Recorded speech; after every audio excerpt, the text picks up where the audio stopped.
खरं तर जेलमध्ये जाण्याचे अनेक फायदे आहेत. त्याच्यातला हा एक फायदा आहे, तुम्हाला लोक पाहुणा म्हणून बोलू शकतात. अलीकडे तो चान्स फार कमी येतो, कारण सगळा देशच जेल झालेला. मला आठवलं, सोनम वांगचूकच्या बायकोचा इंटरव्ह्यू होता. तिला विचारलं की त्यांना काय वाटतंय जेलमध्ये गेल्यानंतर. तर त्या बायकोने सोनमनी त्यांच्या बायकोला सांगितलं की गांधीजी पदयात्रा करायचे, मी पण पदयात्रा केली. गांधीजी उपोषण करायचे, मी पण उपोषण केलं. पण जेल में जाना मेरे हाथ में नहीं था. तो ये शाह मोदी ने उनको धन्यवाद देना चाहिए कि गांधी का एक काम उन्होंने मुझसे करवा लिया कि वो गांधी जेल में भी जाते, मैं भी जेल में गया. तर असा तो माझं तर असं आहे की फार कमी वयात 21व्या वर्षी जेलची होतो मी त्यावेळेला. 21व्या वर्षात मी होतो खरं म्हणजे अक्कलकोवा तालुक्यामध्ये आदिवासी भागामध्ये काही काम करत होतो. आजारी पडलो म्हणून घरी आलो होतो आणि आणीबाणी लागली. तर मला एवढं जाणवलं की कुणीतरी आपल्या थोबाडीत मारली. हा काही कळतच नव्हतं, 21 वर्षाचं वय. म्हणून आम्ही एक बैठक बोलवली आणि नेहमीच्या प्रथेप्रमाणे जाहीर निषेध, म्हणजे लाकडी बोर्ड असायचं त्यावेळेला, आतासारखे डिजिटल वगैरे काही नव्हतं. त्याच्यावर खडून लिहायचं आणि तो बोर्ड उचलून नेऊन आपल्या चौकामध्ये ठेवून द्यायचा. आणीबाणीचा जाहीर निषेध. दुसऱ्या दिवसापासून आमच्या मागे लागले पोलीस शोधायला. मी माझ्या मित्राच्या खोलीवर होतो, बॅचलर्स रूम. त्या रूम मध्ये आम्ही राहायचो, घरी राहायचो नाही. आणि त्यांनी पकडले लोक एके दिवशी आणि सगळ्यांना पोलीस ठाण्याच्या कोठडीमध्ये आणून बसवलं. मी खोलीवर होतो, मला पकडायला आले. आमच्या वडिलांना विचारलं कुठं आहे. त्यांना माहित होतं मी कुठं आहे म्हणून, पण त्यावेळेला की घर में नाही. पोलीस घरात घुसले, घर तपासलं, कुठंच नव्हतो मी काय एवढा लहान थोडंच होतो की कुठंतरी लपून बसेल. पण त्यांनी उचका उचक सुद्धा केली बरं सामानाची, कुठं काही बॉम्ब बिम सापडतो का म्हणून. आणि मग आम्ही पकडली. पकडल्यानंतर ते मला म्हणे की चला गाडीत बसा. मी म्हटलं नाही, गाडीत नाही बसायचं. आता त्या तरुणपणामधले जे हट्ट असतात, मिरवत जायचं. तो इन्स्पेक्टर मोठा होता, त्याला कळत होतं माझे हट्ट. तो म्हटला चल बाबा तुला जसं चालायचं, पण जर माझी ड्युटी आहे तुला तिथं हजर करणं. आणि तो मला घेऊन जायला लागला. पोलिसांचा एवढा मोठा ताफा आणि मी आपला हिरो सारखा निघालेलो. आणि आमचे गुरुजी तिकडून येत होते सायकलवर. त्यांनी ते पाहिलं आणि कट मारलं, दुसऱ्या रस्त्याने निघून गेले. हो, तर दहशत त्या आणीबाणीच्या काळामध्ये अशा लोकांच्या संपर्कात फारसं येऊ नये असंच होतं. मी हे पुस्तक वाचलं आणि पुस्तक वाचल्यानंतर या पुस्तकाशी माझे जे 2-3 नाते आहेत ते सांगतो. पहिलं नातं तर तुरुंगवास आहेच. आणीबाणी हे माझ्या आयुष्यातलं एक असं खूप मोठी आठवण. आणि आज 50 वर्षाच्या नंतर असं वाटतं की आपण जेलमध्ये गेलो ते बरं झालं. जेलमध्ये गेलो नसतो तर मला एवढा चांगला अनुभव आला नसता. आज जे मी कायद्याबद्दल वगैरे बोलतो ना, आमच्या जेलमध्ये क्लासेस चालायचे, वेगवेगळे क्लासेस. इतके लोक 1800 लोक होते नाशिक जेलमध्ये. त्या नाशिक जेलमध्ये गंगाप्रसाद अग्रवाल होते. गंगाप्रसाद अग्रवाल आपल्यापैकी अनेकांना माहीत. पण त्यांनी पुढाकार घेतला आणि त्यांनी शिबिरांची मालिका चालवली. वेगवेगळे राजकीय विचार वगैरे असे हे ऐकायला मिळाले. म्हणजे रॉय वॉक काय आहे वगैरे. 21-22 वर्षे तुरुंगामध्ये आम्ही 2 आहे ना, फार म्हणजे माझं लग्नही झालेलं नव्हतं त्यावेळेला. मी आणि गिरीश बापट, तो नंतर खासदार झाला, सत्तेत गेला.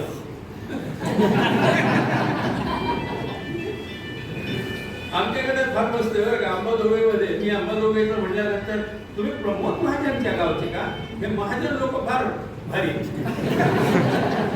तुम्ही प्रमोद महाजनच्या गावचे, ते कुठं गेले, तुम्ही कुठं राहिला?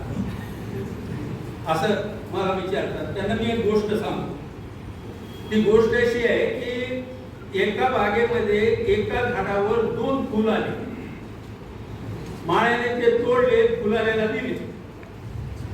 फुलारीनं एक फुल गजऱ्यात माळ आणि दुसरा फुल तसाच पडला होता. एक देवाचा भक्त तिथं आला, त्याने तो उचलला, पैसे दिले, गेला देवळात. दुसऱ्या दिवशी दोन्ही फुलांचं निर्माल्य झालेलं, ते नदीत वाहता वाहता एकमेकाला भेटले आणि त्याने विचारलं की तुझी रात्र कशी गेली. तो गजऱ्यात माळलेला जो फुल होता तो म्हणला रात्रभर पुष्करले गेलो, कोण कोण आलं कोण कोण गेलं मला काही कळलं नाही, माझे फार हाल झाले. दुसरं जे फुल होतं देवाच्या पायावर पडलेलं, ते म्हणलं की अरे लोक यायचे, माथा टेकायचे देवाच्या पायाला, माझ्या जेवढा गंध होता तेवढा मी देत होतो, अशीच माझी रात्र गेली. तर म्हणलं एक फुल ते आणि एक फुल हे. आमच्या एकाच गावामध्ये महाजन. तर ह्या पुस्तकाचं मला जी वैशिष्ट्य वाटली त्याच्यातलं एक वैशिष्ट्य असं की भाषा खूप छान. म्हणजे कुणीतरी माणूस मागून आपल्याला ऐकवतोय असं वाचताना वाटतं. त्याच्यातले सुरुवात, ते लालित्य, पूर्ण शैली. काय मी अनेक पुस्तकं पाहिली अशा प्रकारची.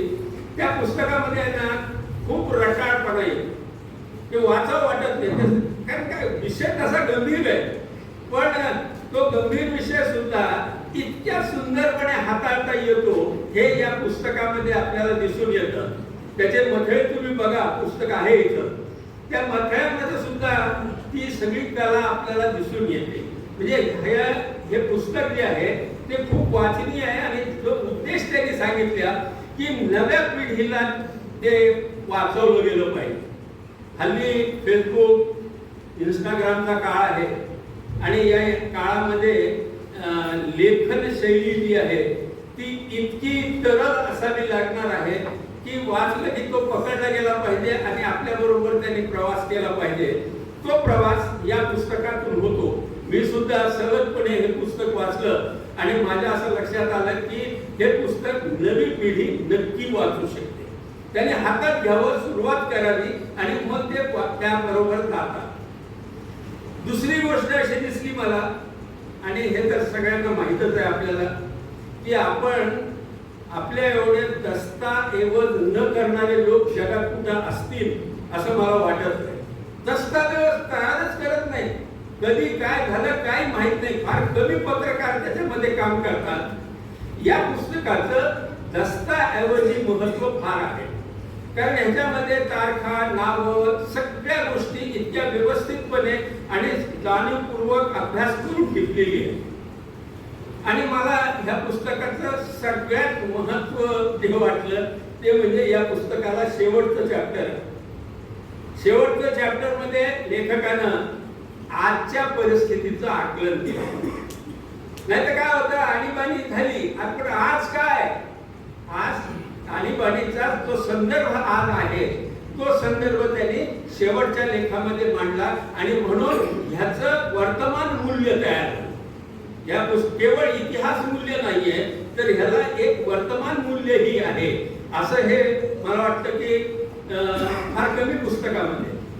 तुम्हाला मी सांगतो, मी आणीबाणीवरचं पुस्तक पाहिले, PhD वगैरे झाल्यात ना, PhD करणारे प्राध्यापक लोक पुस्तकं काढतात आणि हल्ली छपाई बिपाई स्वस्त आहे, फार महाग नाही आणि त्यांना त्याच्यात काहीतरी पगार वाढ वगैरे मिळते म्हणे.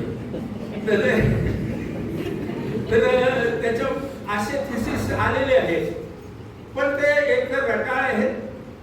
आणि एक पुस्तक मी पाहिलं आणि त्याची प्रस्तावना पाहिली मी, तर ती प्रस्तावनाचं नाव बघितल्याबरोबरच मला लक्षात आलं की ह्या प्रस्तावनेमध्ये काय असणार आहे.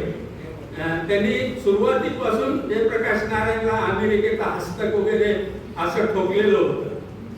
तर अशी पुस्तकही बाजारात आहेत, पण ह्याची प्रस्तावना सुद्धा BOI सरांनी अगदी व्यवस्थित पद्धतीने लिहिलेली त्यांच्या शैलीमध्ये. त्यामुळं ह्याचं मूल्य फार चांगलं आहे. अशा पुस्तकाच्या प्रकाशन समारंभाला हजर राहण्याची संधी मला या निमित्तानं मिळाली.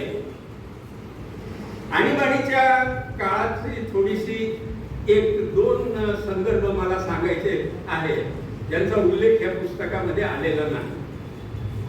काय माहितीये का, हा 73, 74, 75, 70 ते 75, 77 पर्यंत ते दशक जे आहे हे दशक स्वातंत्र्याच्या काळामध्ये जन्मलेले आणि ह्या काळामध्ये 25 वगैरे आलेले लोक जे आहेत ते त्या लोकांचा तो काळ आणि ह्या काळामध्ये प्रचंड निराशा झालेली. आणि तुम्हाला म्हणतो की आता आपल्या देशामध्ये हा कॉर्पोरेट जर सोडला, आता पुढे काय होईल त्याचं माहित नाही, पण सामान्यपणे अशी परिस्थिती आहे. तुम्ही त्याच्या आईचा इंटरव्ह्यू बघा. ते आईचा इंटरव्ह्यू मध्ये असं लक्षात येतं की लोकांना असं वाटतं की सत्ता ही प्रचंड दहशतीचं साधन आहे. आपल्या लेकराचं काहीही होऊ शकतं. अनुभव आहे ना, या देशामध्ये न्यायाधीश मानले गेले तर ह्या पोराचं काय आहे, तिशीतल्या पोराचं आईला आई घाबरते. हे घाबरणं तर लांब राहिलं. लोक म्हणतात की लोक हल्ली चळवळीमध्ये येत नाहीत. त्याचं मुख्य कारण मला असं वाटतं की लोकांना आता कशानं काय होईल असं वाटत नाही. कशानं काहीच होणार नाही अशी मानसिकता जेव्हा देशातल्या नागरिकांची तयार होते त्यावेळेला लोकशाही मरायला लागते. त्यावेळेला कुणीतरी आशेचा दीप लावला. 75-76च्या काळामध्ये एकदा तशीच परिस्थिती तयार झालेली की कशानं काही होत नाही आणि आपण काही देशामध्ये बदल घडू शकत नाही अशी अवस्था त्याही काळामध्ये निर्माण झालेली होती. आणि त्यावेळेला परत ही झी जी होती ती उठली होती. आणि मला या गोष्टीचा अभिमान आहे की त्या सुरामध्ये मराठवाड्यातल्या मुलांनीही सूर लावला होता. 1974 ला वसमतला गोळीबार झाला आणि त्या गोळीबारामध्ये मुलं मेली. त्या मुलांचा जाब विचारण्यासाठी तिथल्या कृषी महाविद्यालयाच्या विद्यार्थ्यांनी परीक्षावर बहिष्कार टाकला आणि ते लोक सगळ्या मराठवाड्याभर पसरलं आणि ते उत्स्फूर्त आंदोलन. मराठवाडा दैनिकात बातमी यायची आणि दुसऱ्या दिवशी त्या भागामध्ये तसा कार्यक्रम व्हायचा. मराठवाडाभर मराठवाड्याचा ते रोल होता त्यावेळेला. तुम्हाला मी सांगतो की गंमत अशी की मी आता औरंगाबाद मध्ये आहे म्हणून मला ही एक खंत व्यक्त केलीच पाहिजे. काय होतं माहिती का, आम्हा पोरांना नेतृत्व नव्हतं. आम्ही अस्वस्थ होतो. बेरोजगारीचा प्रश्न होता, भ्रष्टाचाराचा प्रश्न होता. आम्ही त्याच्यासाठीच उतरलो होतो लढाईमध्ये. आम्ही मराठवाड्याच्या विकासासाठी नव्हतो उतरलो, परंतु आमच्याकडे नेतृत्व नव्हतं आणि मराठवाड्याच्या विकासाचे जे ठेकेदार होते त्यांच्याकडे अजूनही नव्हते. आम्ही झालो त्यांचे ते झाले आमचे नेते आणि त्या आंदोलनाचं वाटोळ झालं. बिहारमध्ये जयप्रकाश नारायण भेटले आणि त्यांनी त्याला संपूर्ण क्रांतीचा स्पर्श दिला, एक उदात्त उद्देश दिला आणि त्या उद्देशामुळे सबंध देशामध्ये एक वातावरण तयार झालं. आणि ते वातावरण हे खरं आहे की हिंदी बेल्ट मध्ये जास्त वातावरण तयार झालं, परंतु ह्या वातावरणाच्या विरोधामध्ये बाकीचा प्रदेश होता असाही काही पुरावा दिसत नाही. आणि त्या काळामध्ये हे तरुणांची आंदोलन, जसं गुजरातचं आंदोलन नवनिर्माणचं झालं, बिहारचं झालं, त्याच पोटेन्शियलचं त्या क्षमतांचं आंदोलन हे मराठवाड्यामध्ये होतं, परंतु ते बिचारं गेलं, मावळलं गेलं. ही एक खरी आंदोलनाची मला वाटतं की मराठवाड्यामधला लेखक आणीबाणीवर लिहितो आहे याचा हा अर्थ आहे की इथं सुद्धा तीच ऊर्जा इथं पेरली गेलेली होती. या मातीतून सुद्धा तोच असंतोष व्यक्त झाला होता. जर त्याला चांगलं व्यापक नेतृत्व मिळालं असतं तर मराठवाड्याचं आंदोलन राज्याचं, देशाचं आंदोलन होऊ शकलं असतं. की आता खंत व्यक्त करून काय 50 वर्ष होऊन गेलेली आहेत, पण कधीतरी मागे वळून ह्या गोष्टी सुद्धा आपल्याला पाहाव्या लागणार आहे. मला असं वाटतं की आणीबाणीच्या काळामध्ये ह्या सरांनी त्याचा जो मागोवा घेतलेला आहे तो खूप भारत आंदोलन, संपूर्ण क्रांती आंदोलन वगैरे वगैरे. मी जेपी आंदोलनात सहभागी झालो. खरं म्हणजे आणीबाणीच्या अगोदर फार थोडा सहभागी झालो. दिल्लीच्या मोर्चाला होतो मी. सिंहासन खाली करो जे मोर्चा होता. तुम्हाला मी सांगतो की आम्ही गेलो कसं होतं. माझ्या बरोबर एक ज्ञानेश शेट्टी नावाचा माझा मित्र होता. आम्ही दोघं रेल्वेचे डबे तिथं जोडतात ना, तो जो जॉईंट असतो त्याच्यावर आम्ही उभे राहिलेलो होतो. इथून तिथपर्यंत ललितपूरला आणखीन गर्दी भरली आणि मग आम्हाला दाटीवाटी व्हायला लागली. आता काय करायचं तर बाकीच्या लोकांना आम्ही ढकलून दिलं बाजूला आणि आम्ही तिथे उभं राहिलो आणि त्या मोर्चामध्ये सहभागी झालो. मी एकटाच नाही, असे अनेक हाल बिहारमधून तर कसे कसे लोक आले असतील. प्रचंड जनसमुदाय. मी माझ्या आयुष्यामध्ये पहिल्यांदा जो समुदाय पाहिला, माणसं, गर्दी, लाखो लोक इंडिया गेटच्या त्या सगळ्या परिसरामध्ये आपण एक टिंब आहोत असंच वाटायचं. आणि ते सगळं जयप्रकाश नारायण जीप मध्ये होते आणि कंगवा काढून, मला आठवतं ते बरं का, कंगवा काढून ते करायला टक्कर होतं त्यांना, पण भांग पडत होते मस्त. ते काही फार वक्ते नव्हते ते. आणि तरीही ज्या वेळेला ते बोलायला उभा राहिले ना, सगळा समुदाय आपला जीवाचा कान करून त्यांचं ते सगळं ऐकत होतं. आणि प्रत्येक शब्द आपल्याला आपल्या पदात पडला पाहिजे अशी तीव्र इच्छा त्यावेळेला होती.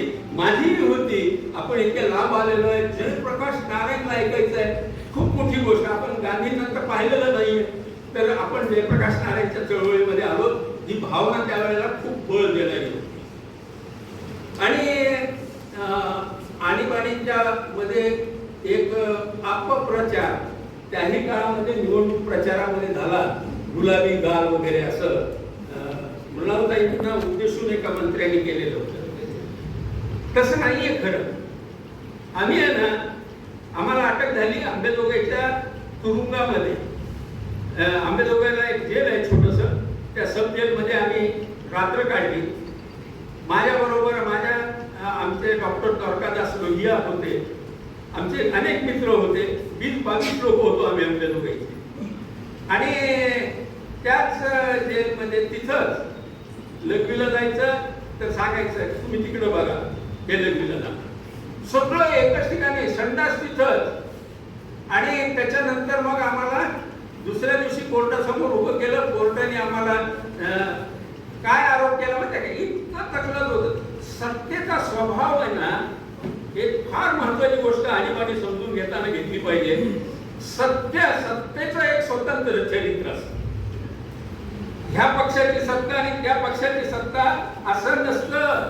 सत्ता ही सत्ता असते आणि सत्तेचं एक चरित्र असतं. त्यांनी काय केलं, आमच्यावर आरोप लावला. रिगल हॉटेलच्या टेबल नंबर 6 वर बसून याने इंदिरा गांधीचं सरकार उलथून टाकण्याचा कट केला. काय मोठा आरोप होता. आणि आम्हाला पाठवलं बीडच्या जेलमध्ये. बीडच्या जेलमध्ये कैद्यांसारखं राहिलो, कैद्यासारखं. नंतर आम्ही जरा बाहेरचे झालो आणि मग आम्हाला नाशिक जेलमध्ये पाठवलं.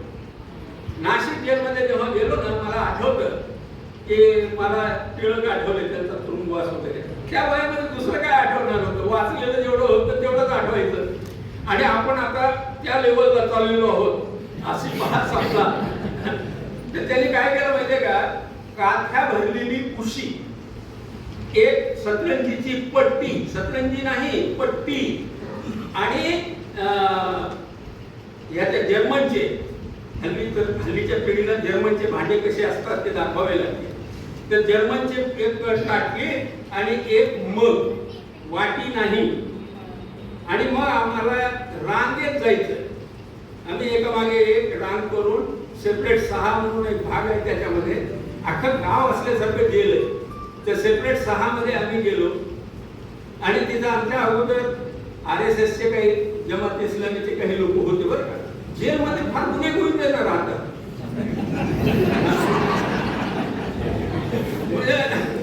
मी पाहिलं, माझ्यासारखे जे आता आगाऊ होते, डॉक्टर लोहिया वगैरे, ह्यांचा इकडं काहीतरी हनुमान चालीसा चालायचा, इकडं त्यांची नमाज चालायची. आम्ही कधी इकडं बघायचं, कधी इकडं बघायचं. आमचा असाच खेळ चालायचा जेलमध्ये. आणि आम्हाला कपडे दिलेले होते की पांढरी पट्टी, चित्रपटात असतात बघा कैद्यांना ती निळी पट्टी असलेली, तसलं सदरा आणि खाली चड्डी, म्हणजे बरमोडा त्या काळातला, तसली चड्डी. आणि त्याच्यावर आम्ही जायचं. आम्हाला खायला मिळायचं सकाळी कांजी नावाचा पदार्थ, म्हणजे पिठाचं पाणी असलेलं उकळून आणलेलं, ती कांजी. आणि ते मग मध्ये घ्यायची. त्याच मग मध्ये नंतर आम्हाला भाजी मिळणार, वरण भाजी. त्याला तुरुंगाच्या भाषेमध्ये 52 पत्ते असं म्हटलं जायचं. 52 पत्ते म्हणजे अनेक प्रकारच्या भाज्या, म्हणजे गवताच्या काड्या, काय जे मिळेल ते सगळं त्या पानं टाकायचे हिरवे आणि त्याची एक भाजी करायची आणि ती द्यायची. आणि सगळ्यात अपमानजनक असं की जेलर जेव्हा राऊंड मारायला यायचा तेव्हा आम्ही सगळ्यांनी रांगेत उभं राहायचं. हा जेलर, तो जेलर आणि गंगाप्रसाद अग्रवाल सारख्या माणसानं उभं राहायचं कशासाठी? आम्हाला तेव्हा भयंकर राग आला आणि तक्रारी पण केल्या. पण जेलची शिस्त आहे म्हणे. जेलर जेव्हा सकाळी राऊंडला येतो तेव्हा कैद्यांनी असं दुतर्फा रांगेत उभं राहायचं. त्यांच्या मागे ते वॉर्डन्स वगैरे वगैरे सिक्युरिटी जेलमधली ती सगळी बरोबर असणार. खाट खाट खाट तो आलं, काय बोलायला सुद्धा नाही, पण त्याचा मान करायचा. मग 6 महिने आम्ही असो खायला, म्हणजे गंगाप्रसाद दिला तर म्हणायचो मी, त्याच्यामध्ये भाजीमध्ये एखादी आई निघायची, मांसाहार हो गया म्हटलं तुम्हाला, ते शाकाहारी होते कळत, तर ते म्हणायचं की या भाजीमध्ये मांसाहार सुद्धा असतो. तर ते किडे मकोडे काही निघायचे, ते खाल्ले. ते रात्री गिरती व्हायची तर आम्हाला पाय वर करावा लागायचा, असं झोपायचं. तेव्हा मोजणी होणार आहे कैद्यांची, 1 2 3 4 असं. आपला अंक म्हणायचा, शेजारचा 3 असेल तर विचार, असे ही पद्धत तिथली. हे सगळे टॉर्चर्स जे आहेत ते 6 महिने मुकाट्याने ह्या कायद्याने सहन केले. नंतर एस.एन. जोशींनी उपोषणाची नोटीस दिली आणि त्याच्यानंतर आम्हा लोकांना राजबंदीचा कायदे काय पद तर आमचा झाला एस.एन. जोशींनी. बरं का, एस.एन. जोशींमुळं सगळ्यांना, RSS वाल्यांना सुद्धा राजबंदीचा जो दर्जा मिळाला तो एस.एनच्या. त्यावेळेला एस.एन. जोशींना अटक करणं महाराष्ट्रात फार कठीण होतं, म्हणून ते बाहेर होते. पण ते असे तुरुंगामधल्या कंप्लेंट्स ऐकल्यानंतर ते आमच्यासाठी धडपड करायचे. तर एस.एन. जोशींच्या त्या सगळ्या प्रकारामध्ये मला असं वाटतं की जेलचा काळ हा अभ्यासासाठी खूप चांगला काळ गेला, जो नंतरचा 6 महिन्यानंतरचा. आणि त्या काळामध्ये कुणीतरी ज्ञानेश्वरी शिकवायचा. आता मी मुसलमान घरातला, माझ्या घरात कुठं ज्ञानेश्वरी आली, पण मी म्हटलं की चला ऐकू, आपण समजून घेऊ. चांगले तज्ञ लोक, बरं का, असे आजकालचे हबहब टाईप नाही, चांगले अभ्यासू लोक आम्हाला ते शिकवायचे. आणि त्याच वेळेला संविधानासाठीचा जो क्लास चालायचा त्याच्यामध्ये मी भाग घेतला. मोठे वकील तिथं आम्हाला शिकवायचे, त्यामुळे मला फार उपयोग झाला. माझ्या पुढच्या चळवळीच्या दृष्टीनं तुरुंगाचा हे शिकणं, तुरुंगामध्ये वेगवेगळ्या प्रकारचे लोक, कुणी योगा शिकवायला गेले, कुणी हस्तरेषा पामिस्ट्री शिकवायला गेलेलं आहे, कुणी काही असे वेगवेगळे क्लास आहेत. अण्णा आले जेलमध्ये, अनंतराव भालेराव. अनंतराव भालेराव आहे ना, चेहरा फार मस्त खेळायचे. म्हणजे ते बसले आणि त्यांच्या हातात स्टॅगर गेला तर फिनिशच होणार, इतका टेरर आणण्याचा होता. बरं, आनंदराव भालेराव जेवढं चांगलं लिहायचे ना तेवढं चांगलं खेळायचे सुद्धा. आणि हे अण्णा आणि बापू काळदाते वगैरे आल्यानंतर मग समाजवाद्यांचा एक गट बीट तयार झाला. समाजवाद्यांचा म्हणण्यापेक्षा हे नॉन RSSचा ग्रुप तयार झाला आणि मग त्यांच्याकडे यायचे. माझं मुख्य काम होतं, पन्नाला सुराणा आमच्या जेलमध्ये होते. बरं का, तर आणीबाणीच्या काळामध्ये गुप्त पत्रकं काढायला लागायची, पत्रकं यायची पण, आणि आम्ही पण काही. तर कशी मदत असते बरं का, की पन्नालाची रात्री यायची, आम्हा झोपलास का, तर मी पांघरून म्हणायचो हो, तू हो म्हणालास म्हणजे झोपलेला नाहीये, तू आपण थोडंसं काम करू. आणि मग मला त्याच्या खोलीमध्ये घेऊन जायचे आणि पत्र लिहायला. मी आहे ना, माझं शुद्ध म्हणजे शुद्धलेखनी चांगलं, हस्ताक्षर चांगलं, याची शिक्षा तुरुंगात भोगली. मी मोहन धारियाचं पूर्ण चरित्र सबरहस पुस्तक आहे, ते माझ्या हस्ताक्षरात तयार झालं. तर आणि हे पत्रक सुद्धा माझ्या अक्षरातच जायचे. आणि तिथं डॉक्टर भालचंद्र होते, ते जिल्हा चिकित्सक काहीतरी होते पदावर, ते जेलमध्ये यायचे आमच्या आरोग्य तपासणीसाठी. आणि आम्ही जायचो त्यांच्याकडे, पोट दुखायला लागलेलं आहे, तर ते म्हणायचे माझ्या लक्षात आलं की तुमचा एक्सरे करावा लागेल, या. मग आम्ही पत्रक पोटात टाकून घेऊन जायचो. एक्सरे होत नव्हता, घेऊन जायचो. तिथं गेल्यावर आमचं पोट दुखायला थांबायचं. ते पत्रक कोणाच्या कार्यकर्त्याला देऊन टाकायचे. आणि त्या वेळेला आम्ही म्हटलं की काहीच म्हटलं नाही तर डॉक्टर आम्हाला बोलवून विचारायचे, का हल्ली तुमचं पोट दुखत नाही? भालचंद्र आम्ही दोघेच होते, त्यामुळे आमचं फार घनिष्ठ संबंध. आणि ही कशी कशी मदत करायची लोक, ही मदत लक्षात राहण्यासाठी होती की आणीबाणीमध्ये तुरुंगामध्ये पत्रकं लिहिली जायची आणि ती पाठवायची. मी तुम्हाला एक फार महत्वाची गोष्ट सांगतो, याच्यामध्ये खूप चांगला संदर्भ दिलेला आहे. देवदासांनी त्या काळामध्ये इंदिरा गांधीला काय पत्र लिहिली आणि अटलजींनी काय पत्र दिली वगैरे वगैरे असं सगळं आलंय त्याच्यामध्ये. तर वैजनाथ वीर नावाचा एक कार्यकर्ता होता, सेलूचा, आपल्या गरीब परिस्थितीची, त्याच्यावर सगळं कुटुंब उद्ध्वस्त झालेलं आहे. आता सुधाताई वगैरे काही प्रयत्न करायचे, त्याच्यात त्यांना काय मदत घरी कुटुंबात जायची, पण अशा मदतीनं कुठं कुटुंब चालत असतं. तो त्याला आली संधी, जेलरनं बोलवलं आणि त्याने सांगितलं की तुम्ही माफीनामा लिहून द्या, तुम्हाला आम्ही सोडू. आणि त्याने स्पष्ट सांगितलं की मी माफीनामा देणार नाही, गेलो तरी चाल. आणि ते असं म्हटल्यानंतर तो जेव्हा परत आला तेव्हा त्याच्यामध्ये जी ताकद दिसत होती, तुम्हाला सांगतो, त्या दिवशी बापूसाहेब काळदाते म्हणाले की एके दिवशी मला अशीच एस.एन. जोशीकडून प्रेरणा मिळाली होती, तशीच प्रेरणा मला आज वैजनाथ वीर याच्याकडून मिळाली. हे कार्यकर्ते खूप खंबीर, यांनी माफीनामा लिहून दिला नाही, इतर अनेकांनी लिहून दिला, हे लक्षात घ्या. या संदर्भामध्ये मी तुम्हाला एक मुद्दा विचारार्थ ठेवू इच्छितो. काय माहिती का, काही लोक उद्दिष्टवादी असतात. त्यांना हे दिसतं की आपलं काय उद्दिष्ट आहे, हिंदू राष्ट्र. मग त्यासाठी काय, मोदी चालेल, शहा चालेल, कुणीही चालेल.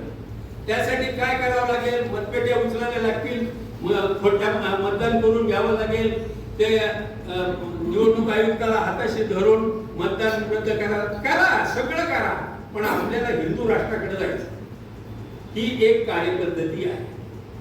आणि दुसरी कार्यपद्धती जी गांधींची आहे ती अशी आहे की ते मूल्य मानतात आणि विचार असं करतात, माझ्या उद्दिष्टाकडे जाण्यासाठी मी माझे मूल्य धारण करेन, माझ्या मूल्यांचं शस्त्र म्हणून वापर करेन आणि त्या शस्त्राने मी माझ्या ध्येयाकडे जाईन.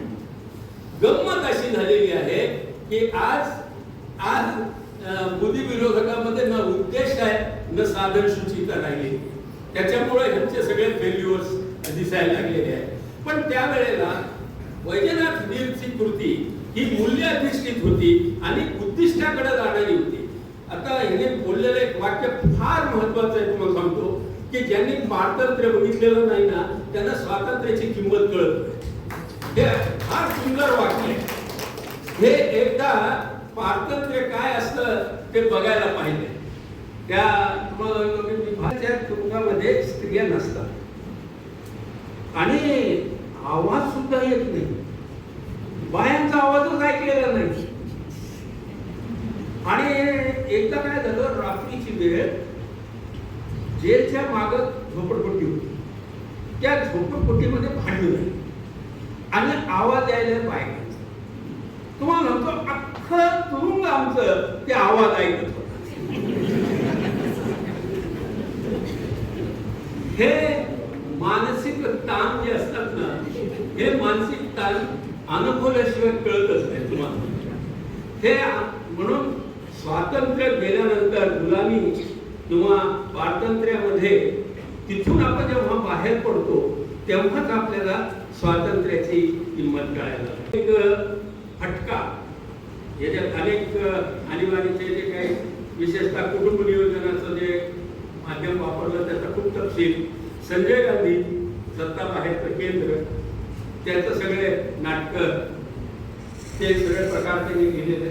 तुम्हाला म्हणतो नाही हे पुस्तक वाचताना माझ्या असं लक्षात आलं की राजकारणाचं झाड उलट असतं, त्याच्या मुळात ना वर असतात खाली नसतात. आपण खाली खाणत राहतो मूळ सापडल म्हणून, खाली नसलं वरच असतंय. आणि हे वर काय काय झालं हे कळल्यानंतर मी जेव्हा तुरुंगात गेलो ना मला काय माहित नाही हो की तिथे इंदिरागांधीची म्हणजे इतकं माहित होतं तिच्या विरुद्ध निकाल लागलेला आहे. पण तिथं संजय गांधी काय करत होता, जागा कशा लोकांच्या बदलल्या जात होत्या, कसे कसे व्यवहार होत होते, हे सगळं हे कळल्यानंतर हे राजकारणाचं झाड उलट असतं. याच्या शेंडीत मुळं असतात, शेंडीत मुळं असतात.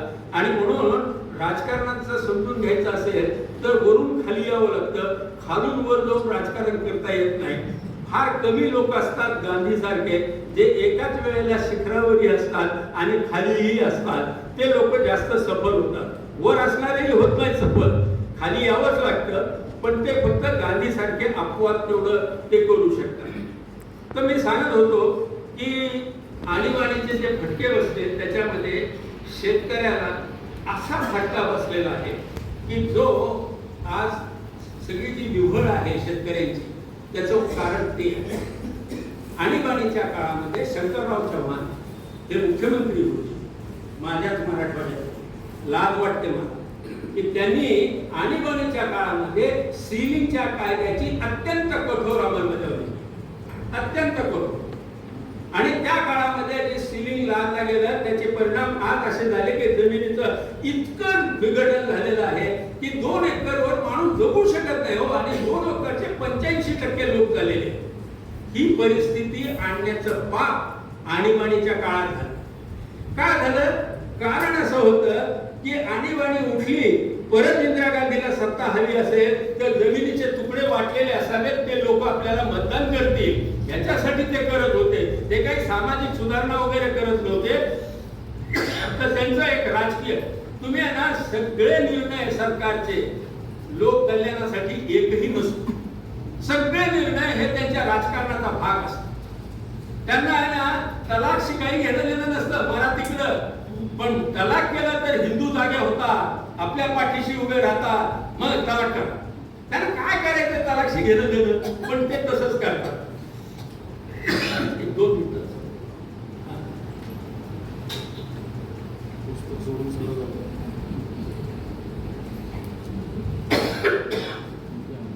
5-6 सिलिंग कायदे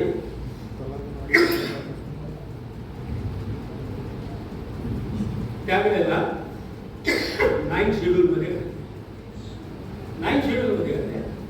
याच्या विरुद्ध कोर्टात जाता येत नाही असं शेड्यूल आहे आपल्या घटनेमध्ये. पहिली घटना दुरुस्ती करून नेहरूंनी आणली.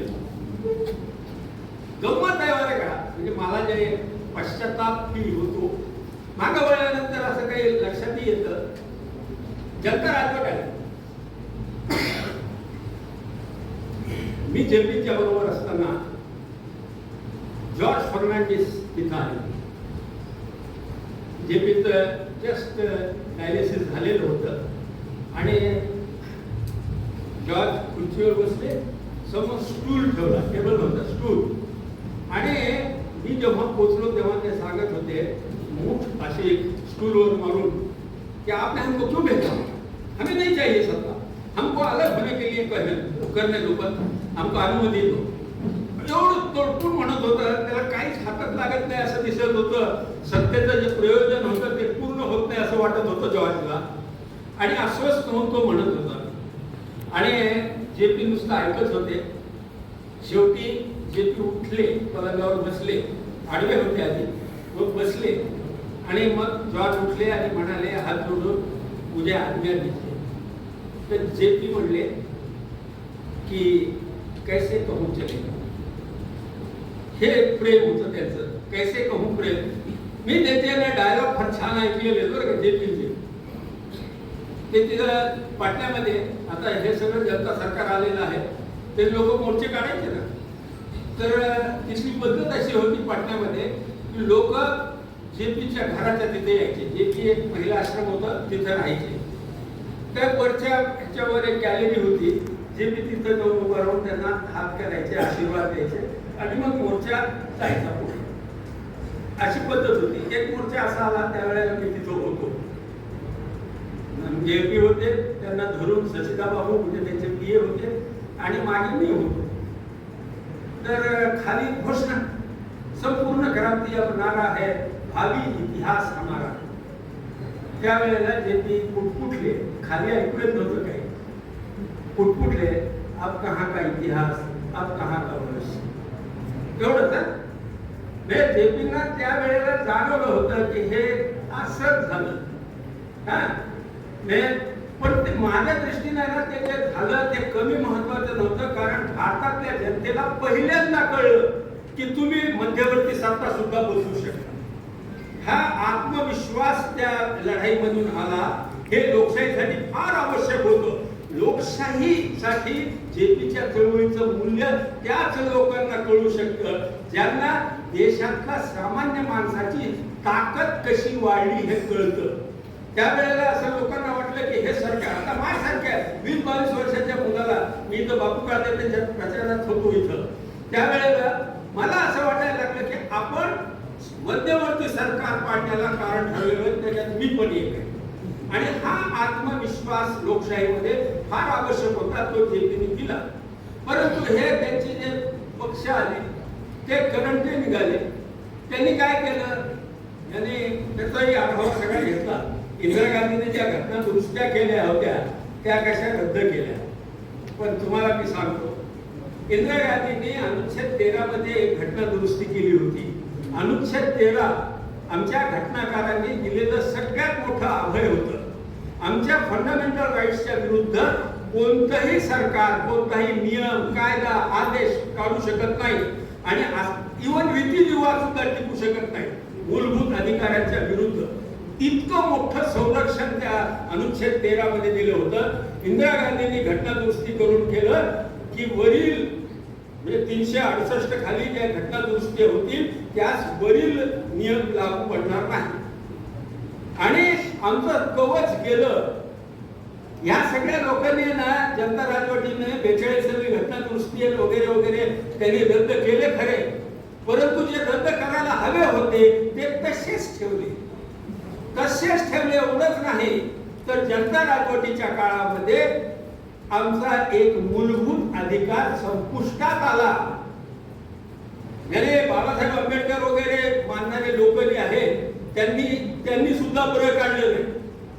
अरे फंडामेंटल राईट होता मानवतेचा अधिकार आणि फंडामेंटल राईट भारताच्या घटनेचा आत्मा होता आणि तो आत्मा मारून टाकला.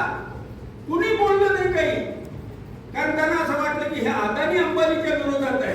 अरे ते शेतकऱ्याच्या विरोधात होतो, त्याची छोटीशी मालकी गेली. ही जे कायद्याच्या बाबतीमध्ये जे करायला पाहिजे होतं ते केलं नाही. जे फार किरकोळ होतं तेवढेच बदल त्यांनी केलेले आहेत. परंतु ह्या सगळ्या गोष्टींचा आढावा हा अत्यंत एका पुस्तकामध्ये वाचायचा असेल तर मला वाटतं की हे पुस्तक त्यासाठी खूप उपयोगी आहे. मग मी सांगितल्याप्रमाणे की विशेषतः तरुणांच्यासाठी हे पुस्तक उपलब्ध झालं पाहिजे. मराठवाड्यातल्या सर्व महाविद्यालयांमध्ये हे पुस्तक गेलं पाहिजे आणि ते विद्यार्थ्यांपर्यंत पोहोचलं पाहिजे अशी व्यवस्था व्हावी अशी अपेक्षा करतो आणि मला बोलवल्याबद्दल आभार मानतो.